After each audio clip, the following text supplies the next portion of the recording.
Hey guys, today is going to be perimeter, area, and volume. Let's get right into it. So the first part, there we go. The first part is perimeter. Perimeter is the distance around an object. So we have a square here. This black line that goes around the object would be considered my perimeter or the border. If you measure it, like let's just say that was 3, so it'll be 3, 3, 3, and 3 because this is a square, and 3 plus 3 plus 3 plus 3. That's basically how it works. The two formulas you can have square, if it's a square, perimeter equals 4s. Remember, a number next to a letter means to multiply, so 4 times s. If it is a rectangle, you have perimeter equals 2 times L, the length, plus 2 times W, the width. Whichever shape you're working with, use the proper formula. Remember, and we'll do an example in a minute, write the formula first, then write it again, but replace your letters with a number, and then solve it for like order of operations. We'll do one here in a minute. With perimeter, if you did, the measurements were, let's say, inches, for example, then your answer will also be in inches. Okay, let's look at area. All right, so dealing with the same square, the black line was the border, but now we're going to look at the white space inside. That is area. The space it takes to fill up the inside of that object, that flat object, is the area. If you're dealing with a square, area equals side times side. So if this is a 2 and it's a square, that means all the sides are a 2. So 2 times 2 would be 4. That would be my area. If it is a rectangle, you can use um, length times width or base times height. It doesn't matter which one.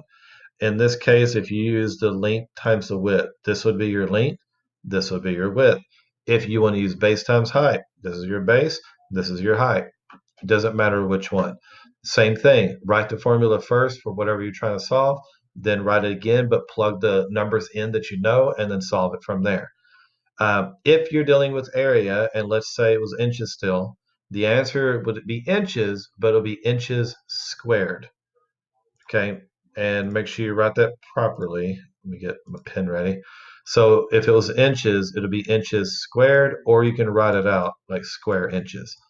Either way is acceptable. If you have answer choices, of course, pick whichever one that it used. So keep that in mind. There we go. So area is squared. Perimeter is just a unit, nothing else. But the other one is volume. On volume, that is a 3D object, and the volume is the space it takes to fill up the 3D object. Volume is length times the width times the height. So let's say this is your length, this one is your width, and this one is your height. We're going to call this shape a cube. And by knowing it's a cube, all sides are actually the same measurements. So length times width times height, that's your first formula. But there's another formula, it's base times height. The base times the height. Now this confused a lot of you from what I remember. The base is really the same thing as the length times width. If it gives you a base, it basically did a step for you. Length times width, if I multiply, let's say this is a 2 and this one's a 2, and I multiply it, obviously I'm going to get a 4. That is telling me the area of that bottom layer, the base of the layer, of the object. Okay, so we did length times width, that gives you your base. The only other step is to multiply by the height. So you're taking that layer and you're multiplying it by however many layers are total, which is the height, and that's going to give you your volume. So if it gives you a base, you're using this formula.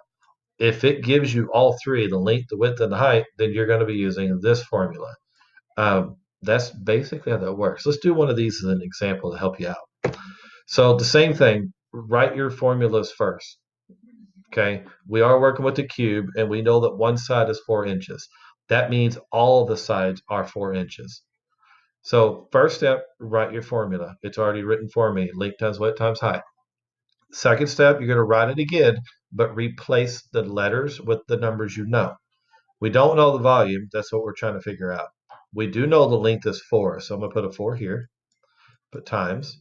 And if it's a cube, all sides are the same. That means this is a 4, that means this is a 4. They're all 4s. But I only need these 3.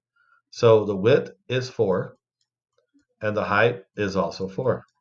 At this point, follow your order of operations to solve it. I'm going to do from left to right, do 4 times 4 first, which is 16. bring down my other 4. And then I need another volume equals there. And then we're going to do 16 times 4, which gives me 64. Now, when you're dealing with volume, this one's in inches, it is going to be cubed. You could put the I in and then put the 3, or you can write it out, put cubed inches. Either way, it doesn't matter. Now, if it's a different measurement like feet or something, then you're just basically replacing the inches with feet or millimeters or whatever the measurement is. Okay, do you have any questions on these? Let us know. Other than that, thank you for watching and see you on tomorrow's video.